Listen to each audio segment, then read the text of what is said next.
So isang buwan na nga lamang po ang inaantay natin at magbubukas na ang PBA Commissioner's Cup, kung saan inaasahan na maliban sa Hinebra ay lahat matatangkad at higanting mga imports ang kukunin ng mga kupunan gawa ng walang height limit para sa import ang darating na konferensya. Habang ang Hinebra naman ay kinumpirma mismo ng head coach na si Tim Cone na hindi nila sasamantalahin ang no height limit para sa import dahil si Justin Brownlee pa din daw ang kukunin nila.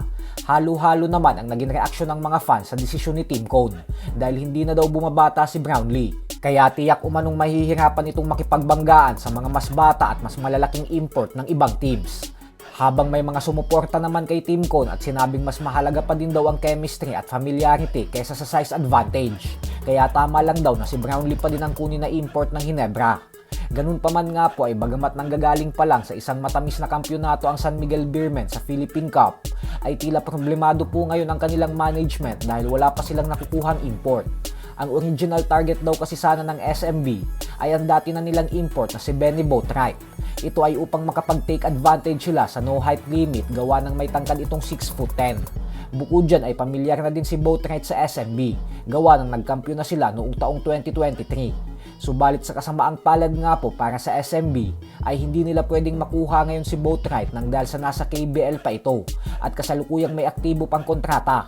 Kaya naman dahil dyan ay nagtutulong-tulong na umano ngayon ang mga SMB coaching staff sa kung sino ang magsisilbing import nila para sa Commissioner's Cup.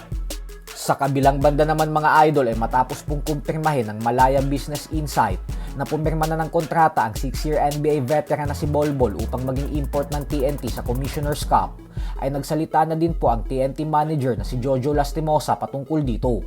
Wala pong kinumpirma si Jolas na pumirma na si Bolbol sa kanila. Subalit sinabi po nito na maglalabas daw ng official statement and announcement ang TNT sa mga official social media pages nito sa oras na plansyado na talaga ang lahat. Giit ni Jolas na hindi daw kasi tayo pwedeng makasiguro na si Bol na talaga ang import nila hangga't hindi pa ito tumutungtong sa lupain ng Pilipinas. Habang sa Amerika naman ay naibalita na rin na maglalaro daw talaga si Bol sa Pilipinas. Kaya naman magantay na lang po tayo ng official announcement sa mismong mga pages ng TNT. So hanggang dito na lang po muna tayo mga idol. Huwag pong kakalimutang mag-subscribe sa ating pangalawang channel na Sports Talk PH 2.0 dahil ang channel po na ito ay para sa araw-araw na basketball updates. Yung main channel po kasi natin na Sports Talk PH na siyang may 1 million YouTube subscribers ay pang boxing updates po yun. Maraming salamat po.